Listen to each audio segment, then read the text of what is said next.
Yo, what's going on, Mike? I am here in the home of Starship Troopers, Semper Supra, Space Force Warrior, Kyle Mish, reporting from the base itself. But you guys are watching the Mike and Mish show. What's up, Mike?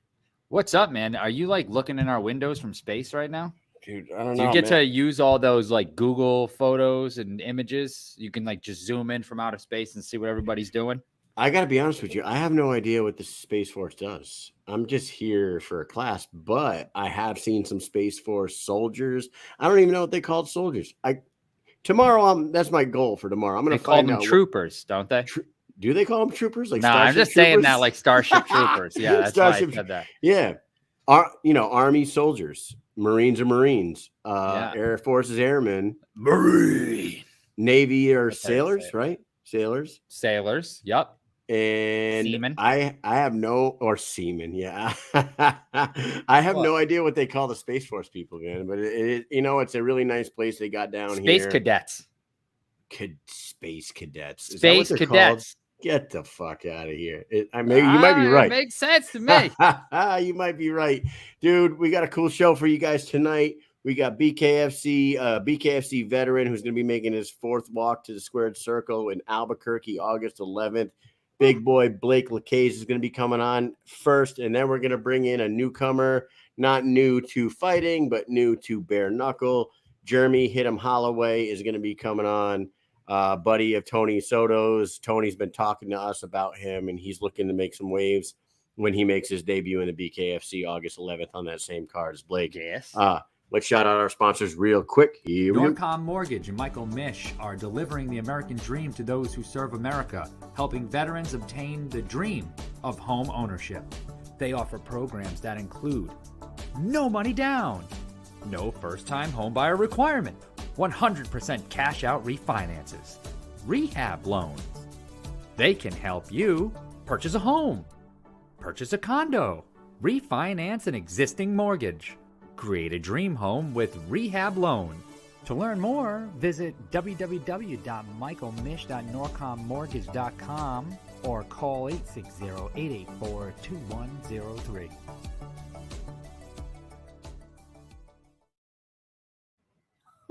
Oh boy, dude, 860-884-2103. That's Mike's number. That number hasn't changed, that's not my number. Not you, Mike Mish. Mike Mish from Norcom Mortgage, 860-884-2103. He's your man. You call him up for any of your mortgage loan needs.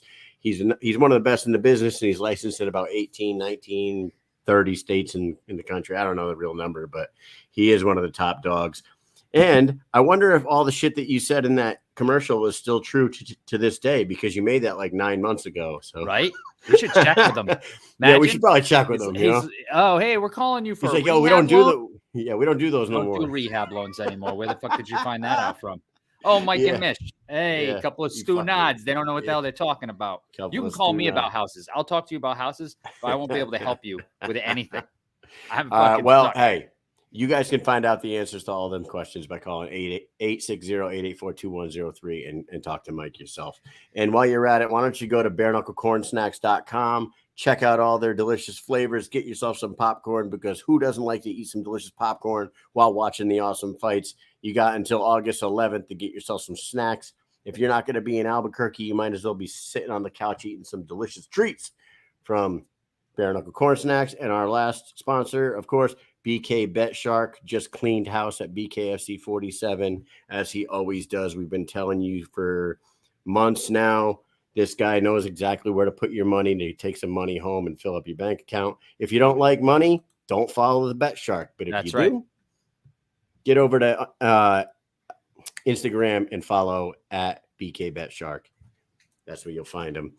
With all that said, Mike, I'm ready to talk, man. I got my Space Force shirt on. I'm down here right off the water at Cape Canaveral, and I'm ready to fucking go. You ready to rock it? I am ready. Let's do this. Let's do it. You're going to need a rocket to talk to this guy. He's so goddamn tall.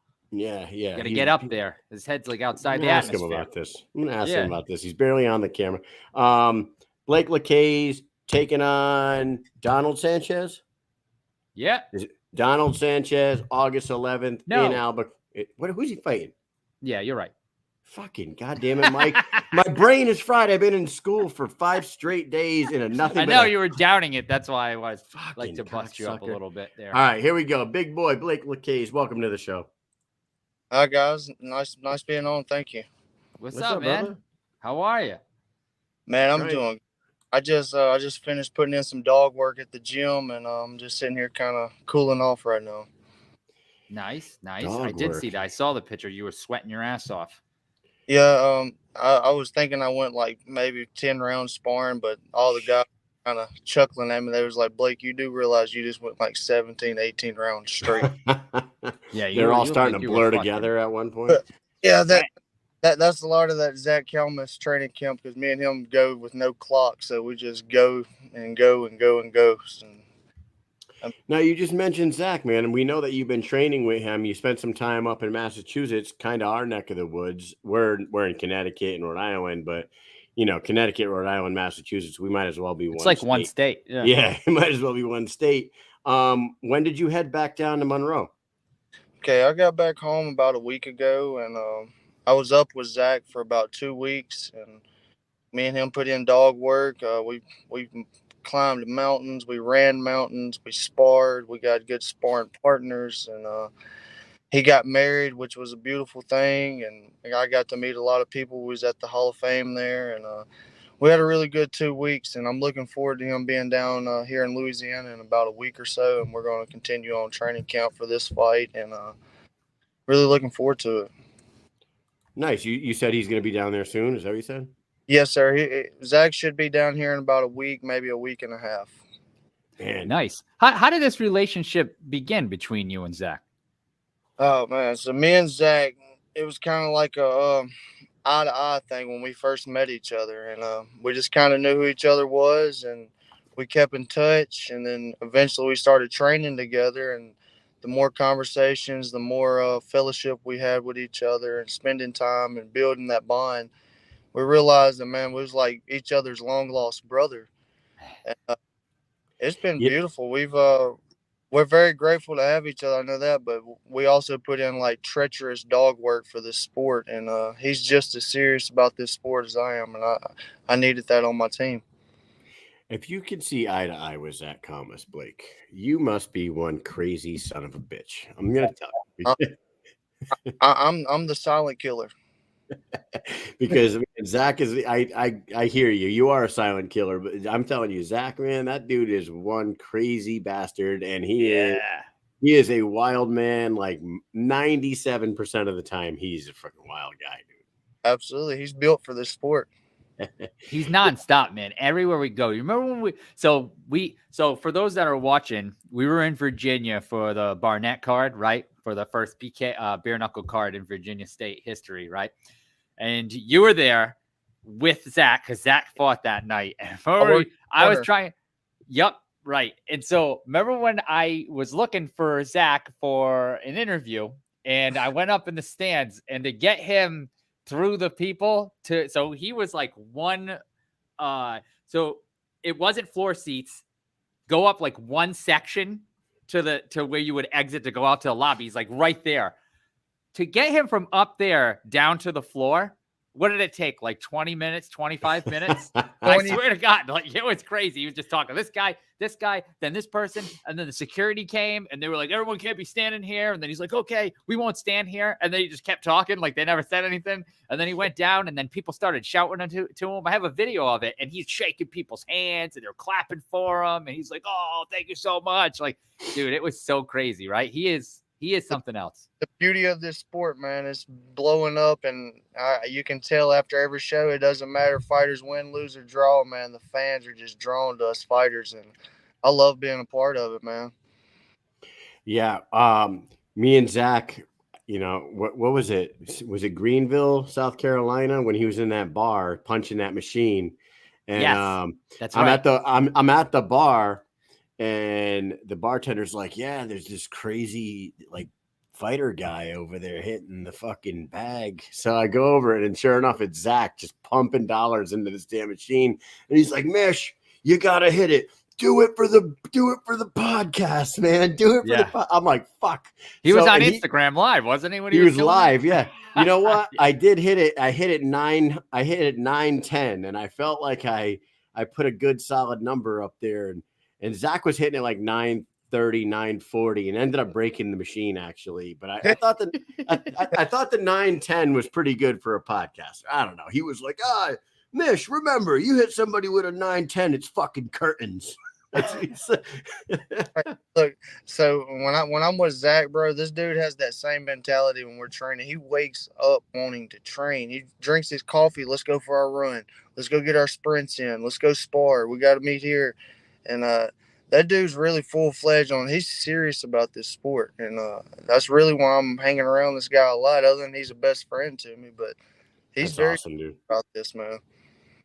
Yeah, it's cool that you made a friendship like that through this sport. But let's talk about this sport now. You're coming off of a tough loss to a really tough guy, Doug Coltrane, but you're getting right back in there. One thing about you is like you seem like you want to stay active and keep getting back in there. And those are the fighters that the BKFC really love, man, because it was an unfortunate outing for you that time, but it didn't seem like that much of a turnaround to come back out here in Albuquerque right now, right? Right. Yeah, I didn't really hang my head on that. I mean, it's part of the sport. I hate that it happened, but that doesn't make who Big Boy Blake LaCaze is, and it never will. And just to speak back on that, me personally, I know that would never happen twice in a row. I wouldn't allow that to happen. I just took my foot off the gas for a second, and but to move on, man, I'm very active. So this would be my 5th fight in 10 months. So I fought every 2. I've had 4 bare knuckle fights and 1 boxing match in the past 10 months. So jeez, that's crazy. I try to stay active, man, and I'm hungry. I want this right now.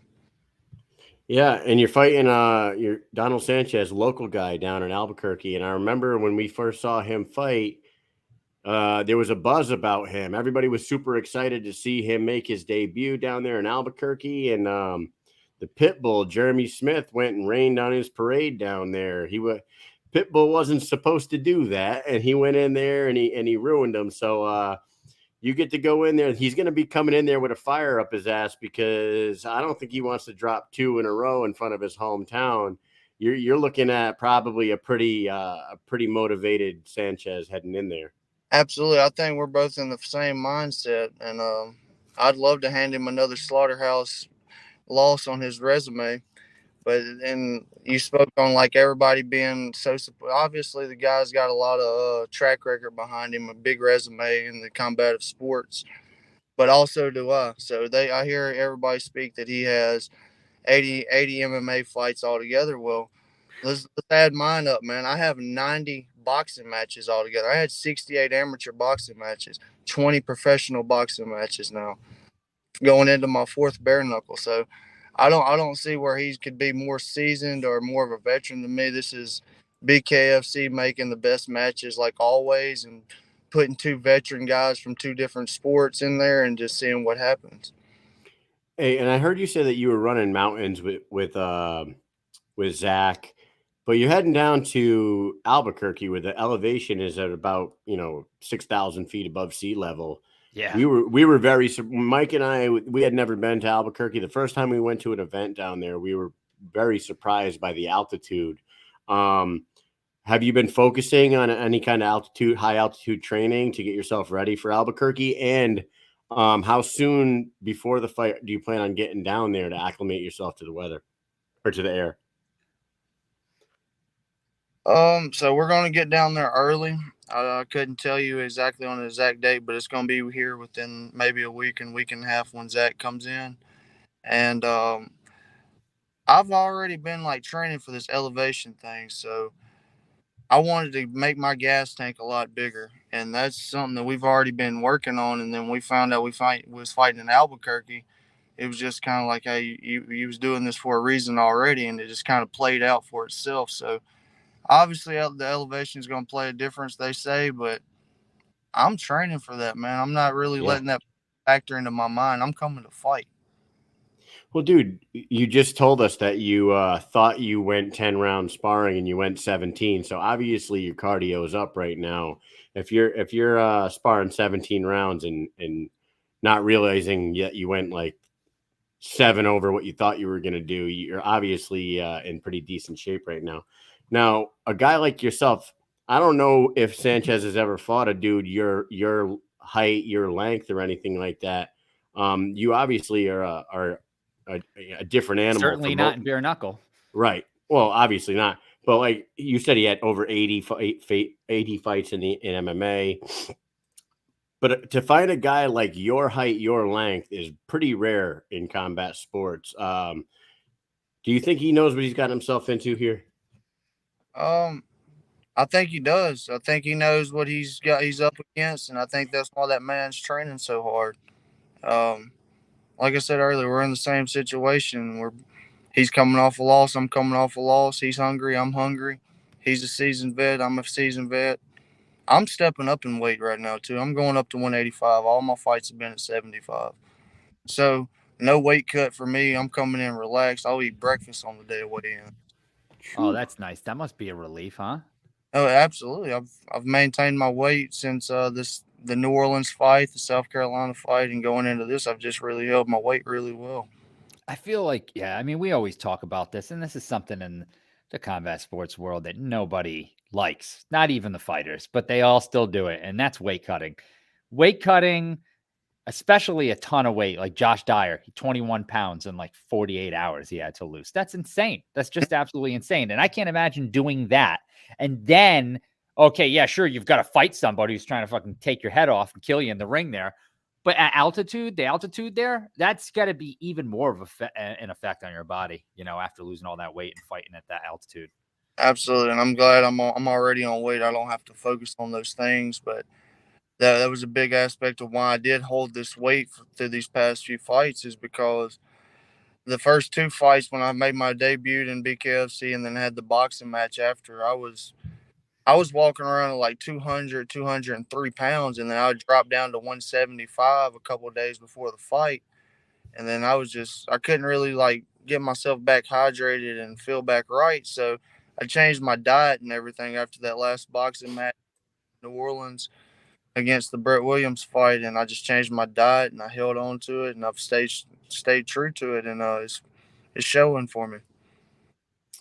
Yeah, we got to talk to you a little bit about the trip to New York here. Can we turn off of fighting for a second here? You went to a wedding. We breezed over that a little earlier, but had you ever been to Belfast, New York before, Blake? I haven't, man. I've been to Boston one time prior to that. So being in Boston for the second time was still a culture shock. And then traveling upstate New York was kind of like being back home here in Louisiana. I didn't know that New York State has such a country aspect about it. So. Yeah.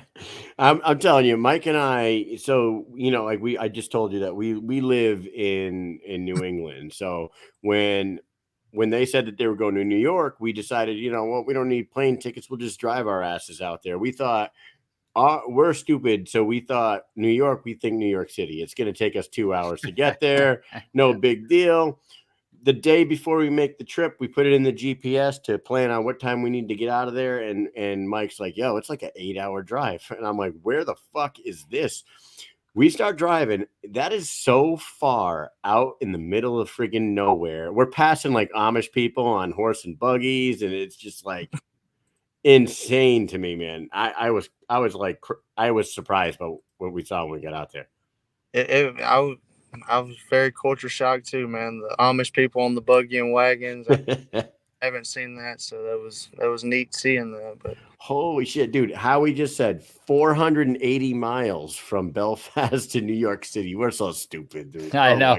Yeah, that was a long ride. That was a stupid. I mean, I'm glad we went. We had a lot of fun, and like the Hall of Fame is cool. Like I enjoyed going around it, taking the tour. It was really cool. Yeah, I had a good time. I learned a lot of history being there, and it was really good. I got to meet a lot of people and stuff, but I was mainly there for Zach and his wedding and being very supportive and being the friend I could be for him. And then the Hall of Fame was just kind of like a bonus on top of that. Yeah. How was the wedding? The wedding was great, man. So they got married in the Rocky II ring, and they had a good little crowd there, and they said their vows and tied the knot, and then we went on about the day and ate some cake and done the Hall of Fame that evening. That's awesome. Now, I saw a video with Zach Thomas accepting an award. I don't know what the award was, but when he was up there doing his acceptance speech, he called you up there. And he said that I wouldn't be able to be here without my brother Blake. And then you went up there and he gave you something. What was it that what was the award that he got, and what did he give you? Okay, so Zach was the Spirit Award winner for 2023 this year. And he felt so honored that he was a part of that, but he told me, like, before he got there, he said, I couldn't have done none of this without you, Blake. You know, our friendship, our conversations, the work we've put in, the training, just everything. He's like, there's no way I could accept an award without you coming and accepting it for me. So I actually have it with me right now. So when I walked up there, Zach handed me this big Bowie knife. Oh, I'm sorry. Oh, shit. It's like Rambo. And it has John L. Sullivan on it. And it has a little saying enticed on it on the side.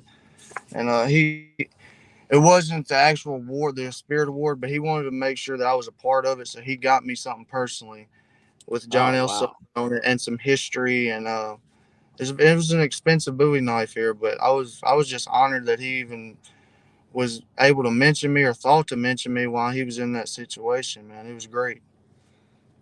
That's pretty awesome. He sounds like the brother, you know, the long lost brother that you guys never had. You know what I mean? It does. He seems like he really cares about you, and he did nothing but talk about you down in South Carolina and like in Virginia when we saw you. He's like, make sure you pay attention to my boy Blake. Like he's 100% on board for you, and you know, together you guys can go places. I don't know. When do you know if he's gonna get another fight soon? See, I'm not going to speak for him. I do. We've spoke. I do know what he's got coming up, but I'm not going to speak on that for him. I think everybody will just be happy with what you just said, because that's showing a Zach Kalmus fight on the horizon. We can be looking forward to that. At least something's in the works, you know? Yes, sir. Hell yeah, man. Well, I don't know. Have you been to Albuquerque before? You been out there? Never been to Albuquerque before. I've been to Phoenix a few times, but I know that's nowhere near, close to Albuquerque being up at elevation. So, dude, the Albuquerque, just the town itself. We were talking to John Dotson last night, who's going to be main event in the card that you're on.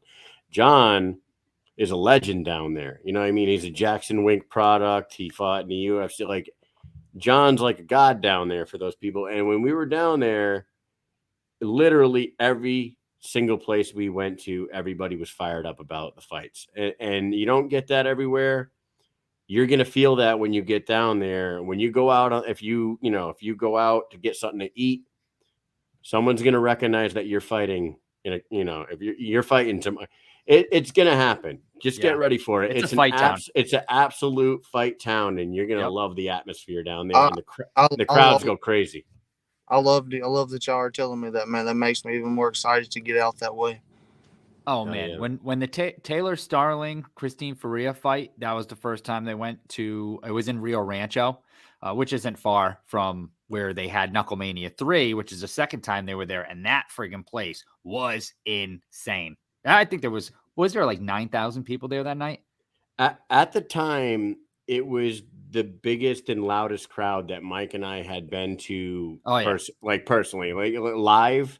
When we'd been to a bunch of them already, but like it was without question, it was surpassed shortly after by Denver. It was. But at the moment, man, Albuquerque and Denver are the top two spots outside of Florida that you could ever want to fight. So you got a great opportunity on your hands.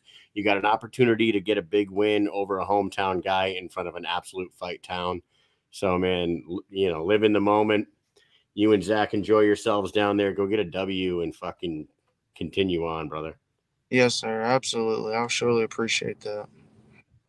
Oh yeah. Do you have anything else that you want to say? Or Mike, do you have anything you want to talk to him about? Yeah, man. I'm glad that you came on the show. I know we talked to you a few times at an event, like face to face, just, hey, what's up? What's going on? We've run into each other a bunch of times. And then, we did it. I know Kyle gave you an interview down in Virginia, but we've never had you on the show before. I can't believe how long it's been. So I'm glad that you finally got to come on. And whenever you want to come back, man, the door is always open. You can come right back after your fight. It's up to you, man. So thanks for coming on. We really appreciate it. And if you have any last words you want to tell the people that are watching and they're going to watch this tomorrow and this weekend, let it rip. All right, man. Y'all just y'all stay tuned in to Mike and Mish. I watch this every show that y'all come on. I was watching last night when y'all had Dotson on, man. I'm big fans of y'all. Y'all progress this sport and publicize it really good. And I'm really looking forward to BKFC 48, man. Another big card, bro. Dotson Riggs, Bryce Hall, G Perez, man. It doesn't really get much bigger than that, bro. We're gonna be rocking in Albuquerque that night.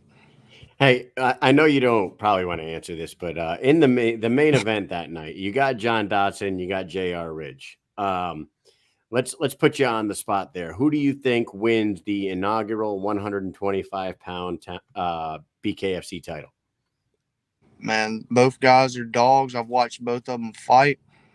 I kind of think I'm kind of leaning with everybody else on their option. I think Dotson just has a lot of explosive power and a lot of explosive punches that he fights with, and that catches a lot of people off guard because you can't train for that and you can't get ready for that. But I'm not taking nothing away from Riggs because he's an absolute animal himself, and fighting's like courts. You never know how that's going to turn out.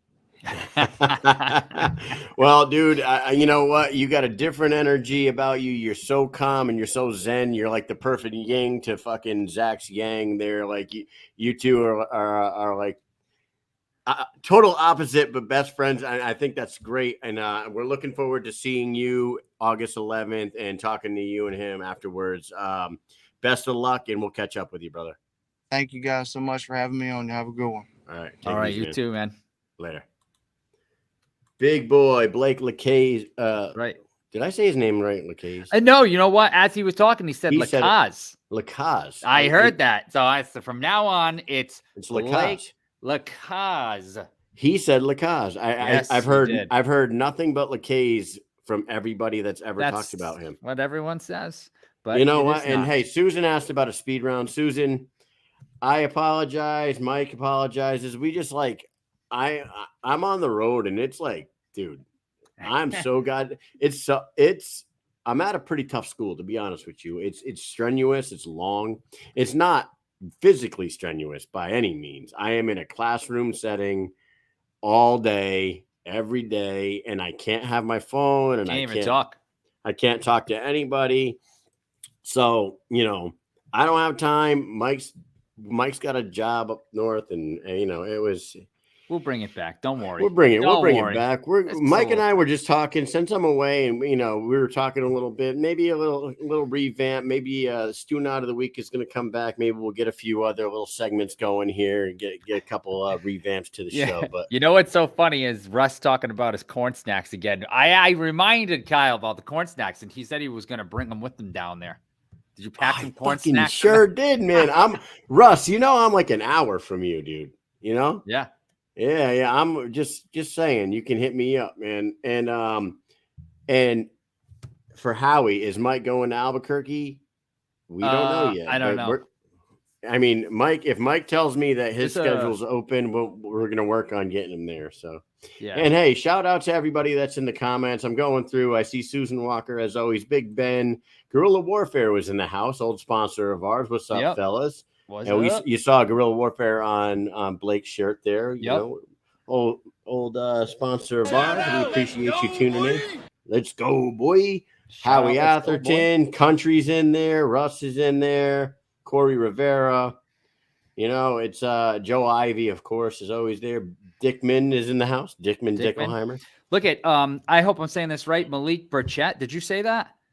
I did not. Yeah, this is I have seen him on the last maybe 2 or 3 shows now. So new fan here. Thanks for tuning in. Welcome to the show. Thanks for supporting. Hopefully appreciate you. We see in here more often. We love it. Building the community and spreading the love and the gospel of bare knuckle. Yeah. Hey, do you think that you could do stand-up comedy, Mike? Yes. You think you could do it good? Not right away, no. I think I would do a good job. I think I would do a better job than somebody starting, like any normal person you get says, I want to start doing stand-up comedy. I think I would do better than that person because of all of what we do right now, just doing all these shows and talking and talking and talking. And as you know, and as people who know me personally, outside of doing this show and in private, I can be a little crazy. I try to hold it back sometimes. As Mike holds it back on here. Mike holds it back on here. I get a little crazy sometimes. But when he starts really getting into it, that Cranston accent starts really popping off, and he does some funny shit. Now, our next guest is in the virtual green room, ready to come in. I think right now he's getting himself straightened out. Yep. He's going to be making his debut against the Brown Bomber Wil Santiago on August 11th as well. That August card is really starting to shape up, man, and I'm really excited to see it. I'm going to be here still, but Mike, you're going to have the opportunity to go there. And you're gonna get to see this guy. Our buddy Tony Soto was telling us all about this guy, built like a brick shit house with a lot of experience. Has fought a lot of people. Let's bring him on here. You ready? Yes. All right, Jeremie, hit him Halloway. What's up, brother? What's going on, fellas? How you doing? What's up, man? Hit him high, hit him low. What's happening? Nothing much, man. What's cracking, fellas? We're just doing our thing. We're doing our thing as we do every Thursday night. Were you at a restaurant a little while ago when I was talking to you? Yeah. I was at a restaurant earlier, man. I was grabbing some food with the family. So you went out to eat. He went out to eat. And here's the thing, right? I'm just going to jump right into this. I saw some fancy pictures over on your Instagram, I have to tell you. And when I looked at it and I was like, is he sharing a picture here? And then I clicked on it, but I was like, whoa, what is this setup here? You had a plate of food. It looked fantastic. I was like, okay. Then I looked at the next picture and the next one and the next one, like 10 pictures in a row, all different things, like just crazy. Are you a chef? Are you a chef here? I'm a part-time. I'm something like a part-time chef, man. In my downtime, I love to be in the kitchen. So anytime I'm not in the gym, I'm in the kitchen, man. Man, Jesus. Yeah, that stuff looked great. I was looking through the pictures, and I was like, no wonder friggin' Tony Soto gets along with this guy. Tony Soto loves to cook, too, as you must know. So, yeah. He blows up pretty good after fights. I mean, he's a little chunky right now. How's he looking? Yeah. One thing I can say about that guy, man, he's a workaholic. He may put it in, but he'll certainly get it off. Now, let me ask you this: were you training with him before, and was he your conduit into BKFC? Was he the one that was like putting a bug in your ear, saying you need to get up in here, or what? Honestly, it's the other way around. It was you. Yeah, I was picked up by BKFC in 2019. Oh, never got a fight. Wow. And me and him, we've been friends, accomplices for a while, and I think this was right around the time they were having the tryouts. I want to say in New Mexico. I'm not sure. But I told him, I said, bro, I think you should go. He went out there, did his thing, came back with a contract. He was fighting 2 months later. But it kind of had me scratching my head because I was like, what the fuck am I doing wrong? Like, I've been signed for like 2 years, so why am I not getting the fight? But they were telling me it was like matchup issues. It was very hard to match me. At least that's what they were telling me. And but we finally got one, 4 years later. Yeah. That's usually the story that we get. And I wondered if it is like a guy with your like yourself that has a resume like you have. You fought all over the place. You fought very tough competition. Some of the names we'll talk about in a minute, but you're also not how do I say that? You're a pretty fucking intimidating looking dude. On top of having the resume and the wins that you have, you're also built like a fucking tank. So when they're offering you up to people that need to get punched in the face, somebody that's 0-0 or 0-1, and they need to, that's who they're going to match you up with, and they're like, they're like, fights. No, every fight I've had has been a tough fight. I don't think I've had any easy fights, but I've prided myself on that. Some of them probably haven't been the smartest fights because a lot of the time I would find periods of inactivity. I made a run at 55, and then I sat out for like a year and a half, and then I had to start jumping back up in weight. I went as high as 85. And then I sat out again for another 2 years. So it was just one of those things that, comes with the territory, I guess. This fight with Santiago, is this 175? What's the weight? 175. Now, originally, I was looking to come in at 65, but with the situation being, so hard to match, 75 is not too far fetched. I walk around at about 180, 184, so it's doable.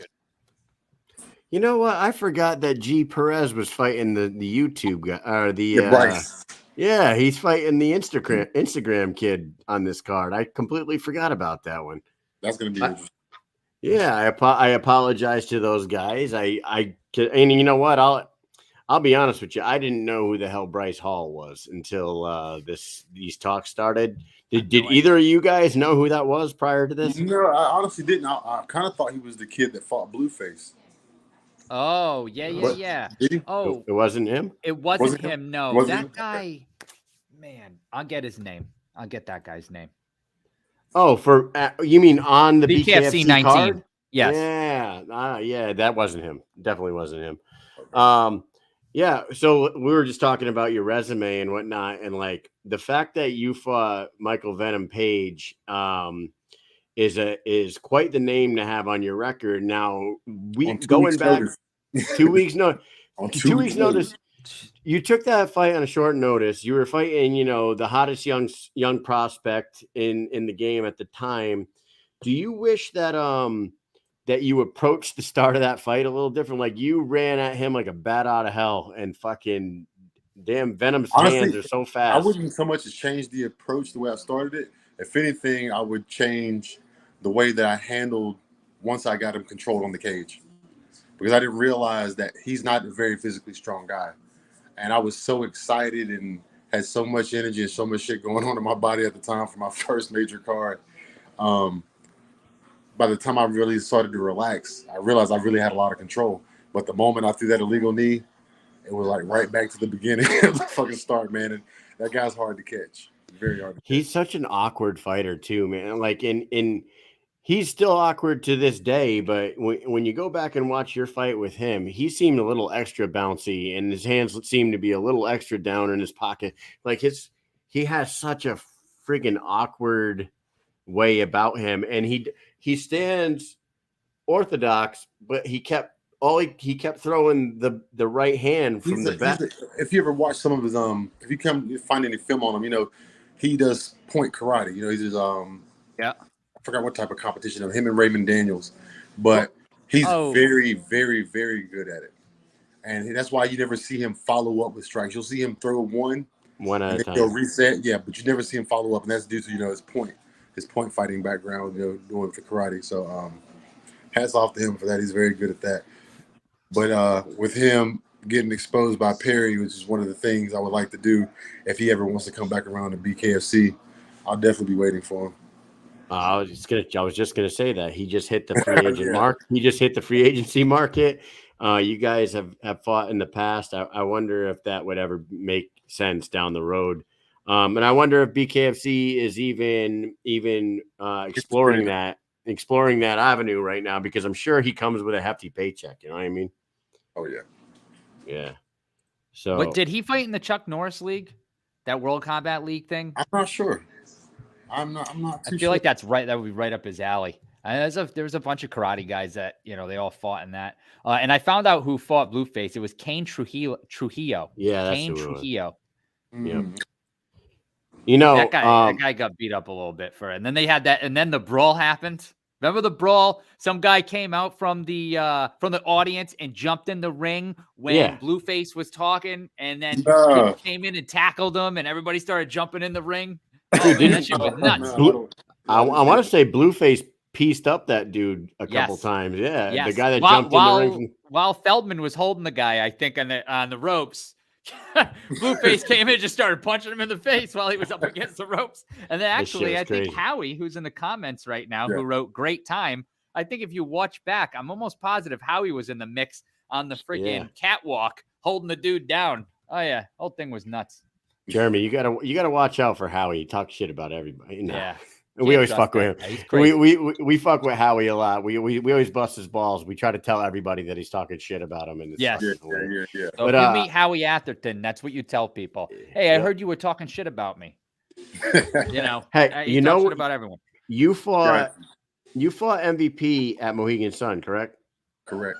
That is, I worked at the Mohegan Sun for about 8 years. That was my old stomping grounds, man. I've been to so many fights there, so many Bellator events. I wouldn't be surprised if I was at that event, to be honest with you, because I used to go to the Bellator events there all the time. Mm-hmm. It's funny. It's like less than a half an hour from my house, so good chance I was there. I just don't remember. It was too long ago. Was it 6 or 7 years ago, man? Yeah, something like that. Yeah. Well, you're here now, man. You're fighting the brown bomber, yes, sir. Wil Santiago, who is out of Albuquerque now, but he's from Lawrence, Mass. He's from up our way. Pretty cool dude. We saw him fight twice. He's 2-0 in the BKFC. What are your thoughts on your opponent? I know what he brings to the table. I kind of thought that I'd maybe come across him when we were in our LFA days, because he was doing his thing there for a little while, and then he ended up fighting Chris Curtis for the CES title. I think it'd be a great fight for me as a debut. When I made my pro debut, I made it against a guy that was a seasoned vet. So I could see the same thing with me coming into the BKFC. It gives me a good bargaining chip. I go in against a guy that's 2-0. I make a statement, then I can start asking for things of that nature. So. It's with a guy like yourself. You said you signed with him in 2019. Maybe all it is you need one. Once you get one under the banner, they start feeding you more and more fights. Take a look at Gabby Roman, who just fought Martina Kroll. She was supposed to make her debut back BKFC 20. Yep. 27 events ago.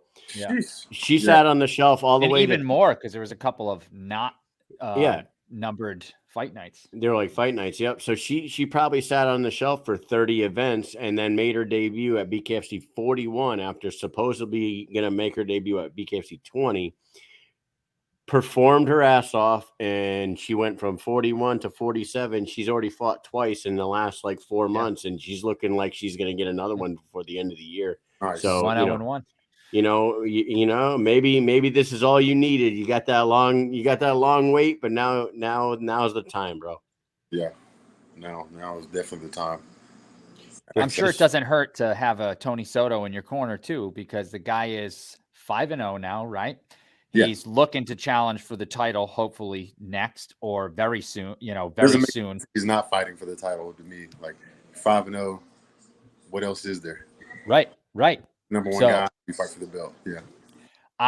We were talking about this last week where I was trying to say, I understand the politics, and this person's going to say this and this person's going to say that, and because the whole Good John thing, and Good John is friends with Palomino, and Palomino saying, I'm not going to fight you till you give him a rematch. And I get all that. I understand it from their point of view. But the thing is there is, like you said, there's no other way. That has to happen. You can't just say you're not going to fight a guy who's just won 5 fights in a row, and he's in your division. He's ready. He's standing there. He's knocking at your door, but you're not going to answer it.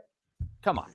You're going to call your boy over. He's got to come and fight first. Come on, Palomino. Let's do this, man. But it's definitely good to have that guy in your corner while you're getting into this, because like you said, you started off a long time ago, and you know what? I think you said 2019. That was right as COVID happened. Mm-hmm. So I can imagine that shit got crazy then. And I was living in Texas at the time before I moved back down to North Carolina. We moved back up to North Carolina, so it was crazy times. Yeah, it definitely was. So somehow you got lost in the shuffle, but hey, we're back. You got Tony Soto in your corner. You guys are over there fighting and cooking, and man, life is good, Fighting and cooking. Yeah. Hey, since we're talking about Tony real quick, Palomino just had surgery, right? He had surgery on his shoulder and his foot or something like that. I think he had 2 different procedures done. So I would imagine that he's on the shelf for a little bit anyway. Now, James Lilly just fought Palomino and lost in a decision, but I don't see Tony fighting Tom Show for Bobby Taylor or Robbie Peralta. None of those make sense to me. But if James Lilly and Antonio Soto III, also known as Tony Loco Soto, were to fight for maybe an interim title to hold that spot until Palomino comes back from his injuries, I think a James Lilly and Loco Soto fight would be fucking fantastic, don't you? Yes, definitely. All right, go ahead and book that. You're welcome. I want to see my boy with that belt. Now, we talked about this back in 2019 when you signed. Were you already like into the sport and were you trying to get in here, or was that something that somebody approached you on and was like, hey, because at 2019 the sport was only a year old, not even maybe at that point, whenever, I don't know when you signed, but they started it was legalized in 2018. Yeah. So the sport was only around for barely a year and you were signed to the promotion. Was that something that like you saw it debut in 2018 and were interested, or did somebody hit you up and say, hey, part of the check this out? To me, a guy by the name of Nate Shook. He reached out, he was doing a lot of work, building the fighters and doing the matchmaking at the time. And we knew each other from a local amateur MMA series up in South Carolina. And I was like, yeah, I'm with it. Because, I started out boxing before I even got into MMA. So this just gave me a chance to actually display my striking without, the variables, without anybody kicking me or trying to take me down. It's a different sport, man. And you're gonna get your first taste of it. But and I know we've brought up enough, and we've brought up Tony enough with Tony, but he has been around for 5 fights now, so he has learned all the intricacies and nuances of this sport compared to gloved boxing and compared to MMA, and he's learned some of the secrets of the trade, if for lack of better terms. When the sport first came out, everybody didn't really know how to approach throwing bare hands at each other inside of a sanctioned ring. There was a lot of just straight up ugly ass brawls back in the day. Nowadays, guys are getting a little more technical about it and a little more tactical, and Tony is definitely one of those guys. So you might think you're going to do something, and then having a guy like him in your camp be like, no, you might think that might work, but you're going to end up getting fucked up. I'm going to, might want to try this. Is that something that you see as an advantage for you? I definitely see it as an advantage, but it's just one of those things, man. Like, I come from a family of, I guess you want to say, fighters. Like, my uncle was a professional boxer. I had a aunt that was a kickboxer. It's one of those things. I guess with experience over time, not to take anything away from Tony, but yeah, I've been at this for a while, man. Yeah. For a while. Damn. Yeah, I think people are finding out a lot about the most important thing, I think, is the placement of your shots, right? Definitely. Like, a lot of guys are, for me, for instance, I'm not so much looking for the knockout. I'm looking for more doctor stoppages than anything. I don't want you to be able to see. I don't want you to be able to breathe. I don't want you to be able to talk. I'm not too much aiming for the chin. We're going for eyes, cheekbones. And we're going to try to, more so longevity, because, again, there's only so many times a year you can fight in this sport. You get bare knuckles, going against. Well, to be honest with you, Jeremie, if you go in there and you come out relatively unscathed and you don't have any kind of injuries to your hands and you finish them quick, the BKFC is all about turning you right around. And you look at a guy like Gogo Slavetsky, who fought 5 times in 9 months or something like that. Yeah. And Blake LaCaze, well, Blake's about to fight for the 3rd time this year alone. So, you definitely have opportunities in this sport. I heard you say that, this is not a sport that you could fight a bunch of times in a year, but this is a sport that if you come out uncut and no breaks, it's one that you can turn right back around. You know what I mean? It's like, you get in a bar fight tonight and go back to the bar tomorrow, you could fight again. If you, if you get in a fight like Tony did with Good John, you're probably not going to fight 4 times a year. But that was a little crazy. Yeah. The key is finishing them quick. You know what I mean? This is not a sport that you want to be winning fights of the night. You know what I mean? It's a nice little bonus to get a fight of the night. But knockout of the night, now that's the one. That's the one you want. That's the bonus you want, because knockout of the night, you might see yourself back in the squared circle 2 months later. Yes, sir. Yes, sir. So with that said, man, I want to thank you for coming on the show tonight. Thank you, guys. Welcome to the BKFC. Finally, after 4 years of being signed to the company, crazy. You got yourself a killer fight. Yeah, you got yourself a great fight in a great fight town. I don't know. In your MMA career, you fought a lot of places. Did you ever fight in Albuquerque? I've actually lived in Jackson for a little while. I trained out there for about 4 weeks. So I'm very familiar with the guys out there, familiar with the area. Did you stay in the dorms? You stay in the dorms there? Yeah, I lived in the facility while I was there. That place is insane. Yeah, it's cool. We got to go there last time. When we went to Knuckle Mania 3, we got to go there, and it was amazing. You know. Yeah. That's why I was surprised when I found out my opponent trained there. Like, I didn't see him. Because I made sure I touched everybody. Nah, man, it's definitely a state-of-the-art place. Very cool place. Very, I mean, everything you need as a fighter is right there. You barely have to leave the facility at all. Oh, I mean, food, everything is there. Yeah, food, you got doctor, barbershop, everything. Yeah. Good, I was like a barber shop and coffee. What the hell is this? That exactly. There's a cafe and a barber shop. You'll find in the area, man. The best. Unbelievable, man. They really know how to take care of their fighters there. And I want to say, how many people were living there when you were staying there? Do you know? Man, at the time, maybe like 20, maybe 30, and then you have guys flying in from all around the world at different times. Because some guys are going back to their normal gym so they can get ready for their fight because their camp was over. And you had guys coming in, so it was just like a revolving door. But it was great because you got so many different looks, so many different personalities, and everybody was genuinely there to help everybody, you know. So it's crazy. It's really something else there. Now, a question in the comments, I'm just going to answer it real quick. He's asking how tall you are. You're 5'11", correct? 5'11". 5'11", and he's fighting Wil Santiago. Santiago's 5'7", but yes, Howie is correct. Santiago is 4 inches shorter than you, but you got about 1.5 inches in reach on him. They lied. You don't. And I'm not telling. Okay. Well. Sorry, Will. We'll find out. They lied, brother. They definitely lied. I scratched standing up. What's that? I scratched my knees standing up. Oh shit! You're one of those. You're one of those guys. With the Michael Jordan. Remember the Michael Jordan poster back in the day with his arms out like this? Remember that shit? Hell yeah. Yeah, my buddy had that in his bedroom, in his room when we were growing up, and I always wanted to steal it off his fucking wall. That Michael Jordan poster with the arms out like this, 6'6" or 7 foot wide, freaking wingspan. 7 wingspan. Yeah, man. Well, hey, that's not. Yeah, unbelievable. Like I said, we're excited to see you. Tony's been pumping you up with us lately, and we're excited to see you finally make your debut. Any final words you want to say to anybody that's watching right now or that's going to be tuning into this in the next few days or next week?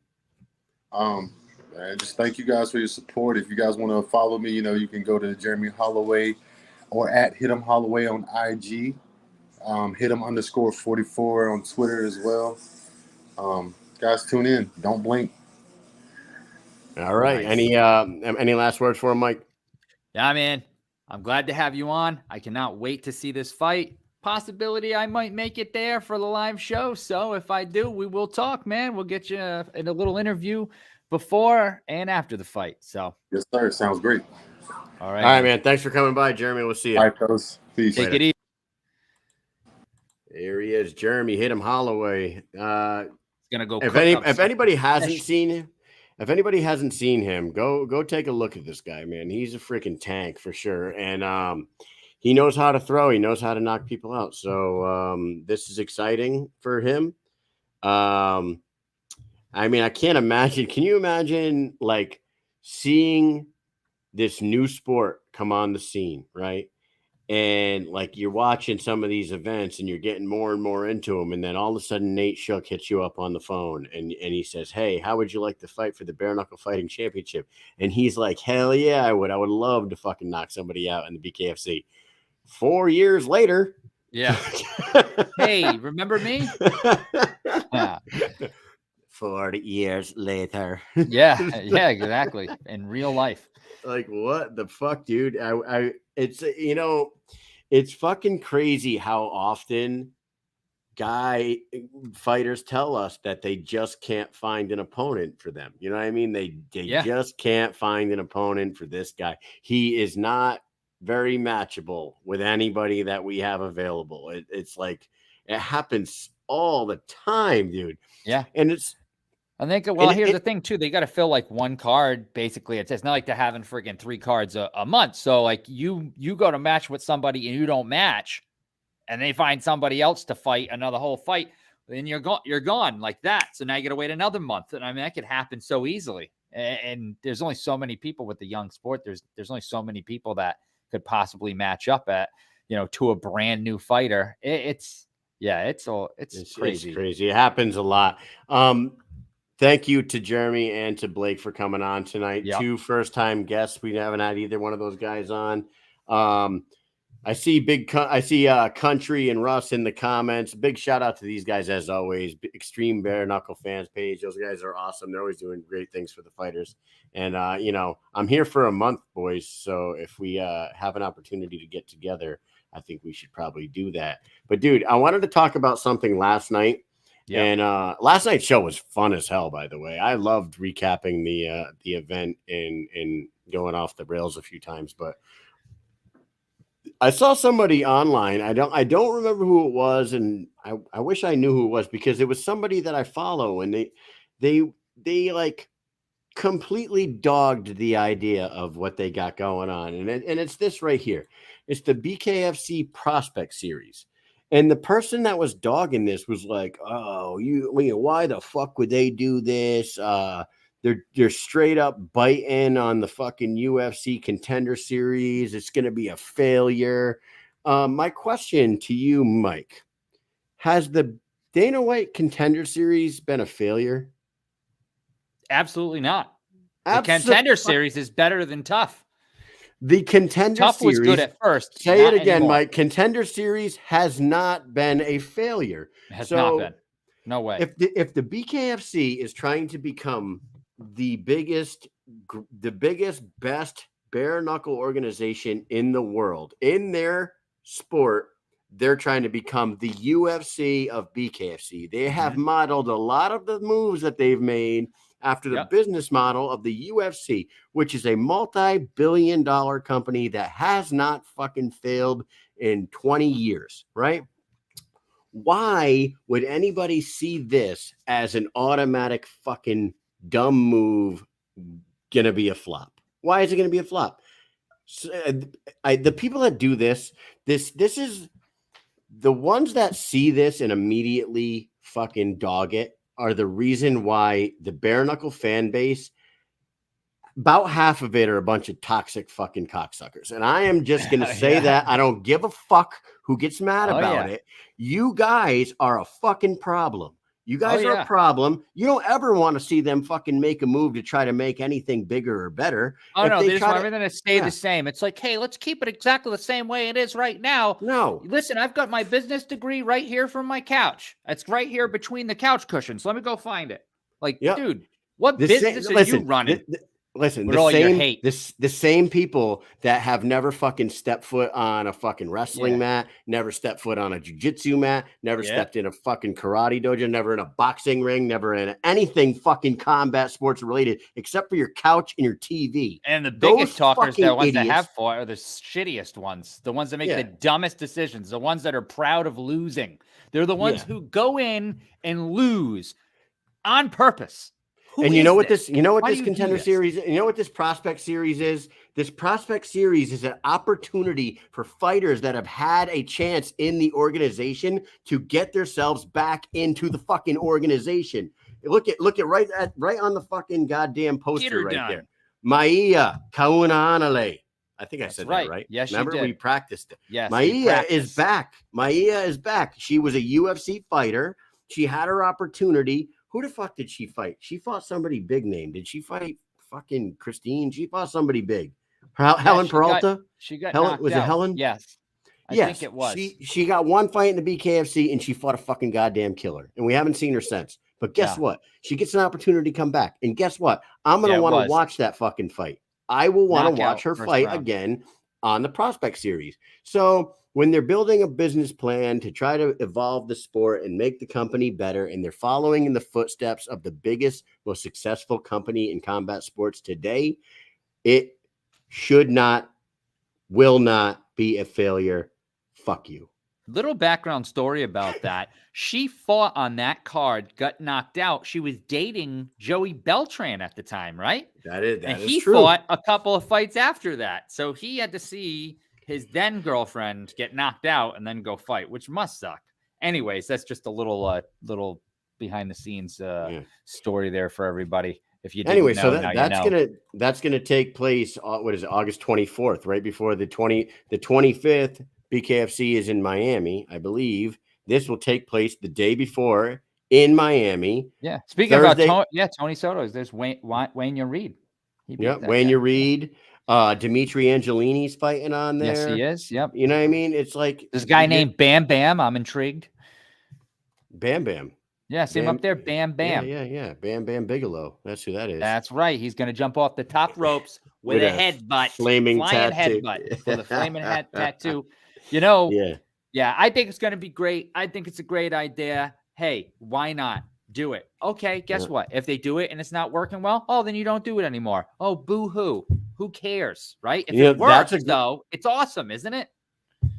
It's a great question, and I do see the BKFC app logo at the streaming on the BKFC app. Joe Ivy, there's your question. There's your answer to your question. Streaming Thursday. On the so get yourselves the app.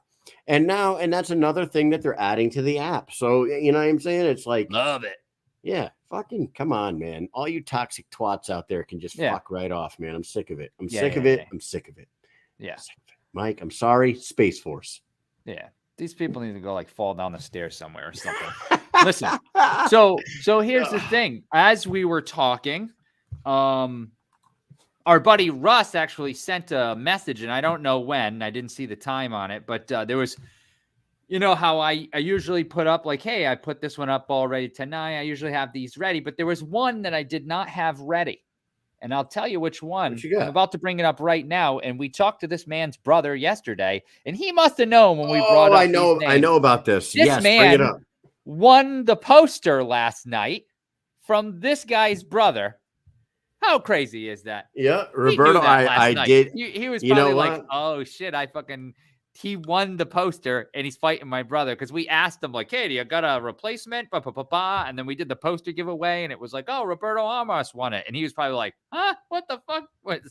Probably blew his mind. You know what? I love this. And actually, Mike, I got a message this afternoon at about 1:30 this afternoon from somebody telling me that Roberto Armas is his replacement, and I completely forgot about it until you just brought that up. Yeah, that's awesome. Good for him, man. Good for Roberto. Roberto stays active, stays busy. He's a Jackson Wink Smith brothers guy. He's a Kevin Smith guy for sure. He's gonna be managed. He's managing now, and he's managing for the Jackson Wink Smith brothers conglomerate. Collab. Yeah. So Roberto Armas, welcome to another fight. And, you know, that's a big fight. Eric Dotson. I know that it's only his third fight, but he has the name and he's got the skill. He's got some power. You know, I'm not going to say names, but some people very high up in the rankings, somewhere around the tops of the rankings in that division, said, I would love to knock that guy out. Send me a message. I have the receipts, Mike. Somebody let me know that they would love to knock him out. And this somebody is like pretty fucking goddamn high up there. So if this kid gets another win this weekend or at BKFC 48, maybe we'll talk about it. Maybe we'll start talking about him fighting top fivers. You know what I'm saying? Yeah. There was a comment back here from Michael. Let's see. And it's, no, it wasn't. It was from Absent-Minded. Sorry. Got you confused with your brother. Is Mike and Mish, he says, is the Mike and Mish still gonna run on Thursday while Prospect is going on? So it's on a Thursday night, and we're gonna have a show on a Thursday night. Here's the thing. Maybe we'll watch it right along. Well, we might do that. But that's right when the Miami card's happening, isn't it? Oh, yeah. I won't be there. No Miami card. Nope, because Mike, I won't be available that week. Yeah. Okay. Yeah. So then we might be watching along with it. I'm going to promise you guys this. After the month of August, I'm getting back on the road. We're going back on the road and we're hitting up some fucking events because I know Scott Farley misses us. I saw him write something yesterday. Yeah. I did see that. I know Scott Farley misses us. I know a lot of people want us there, man. We'll get back there. We'll get back on the road. It's Road Warrior season starting in September for sure. Yeah. Yes. Yeah, it's a Thursday night. The fights are on Friday, and but I was thinking maybe we'd be there, Miami. Yeah. So, but hey, we will be watching it, and if we have a show that night, then without a doubt we're gonna have to throw it on. Maybe they'll allow us to do a little talkie while it's on. Maybe we'll be able to show some of it. The thing is, Mike, this is our third year of operation, right? The show is about 2.5 years old right now. Yeah. Actually, in November we'll hit 3 years. The first 2 years, it'll be February or after February. Right. So it'll be, So we're like 2.5 years in. For the first 2 years, we've been grinding. We've been on the fucking road a lot. Enough to make our marriages fucking come to question a few times, Not anything we did, but we get home from another trip on the road and we got wives and kids at home and we're walking into a house of fucking mayhem.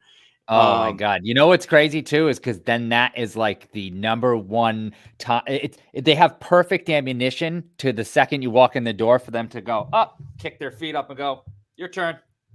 You guys are, you've been on vacation. Now you can take care of everybody in the house. I'm going to go relax. And you're like, wait a second. I haven't slept for 2 days. Do you understand this? And I have all this stuff to do. Pretend I'm not here for another day, please. We have content to put out, kids. Comment of the night goes to the one DJ Tony that says, "What's a show without the SWAT team and Mike and Mish?" That's right. That's a story for another day, my friend. We will tell it one day. This is we'll get Tony on here. Tony has never been on the show. Do you understand? I know, and we've talked about We've talked to him about it. I know. So many times. Maybe he makes an appearance next week. We have a guest for next Wednesday already lined up. Yeah, we do. And maybe that's the perfect show for him to hop on after that guest. I don't know. Yeah.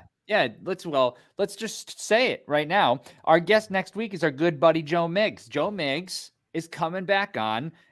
Some of you may not know who Joe Miggs is, and some of you definitely know who he is. He used to cover bare knuckle regularly before we did, and he was there at our first event, Knuckle Mania. He was covering the sport. He was walking around with friggin' what's her name, the porn star there. Yeah, Kendra Lust, and he big timed me. He big timed me that night. Yeah, he was there with Kendra Lust. We took pictures with them. They were out. He was doing his thing.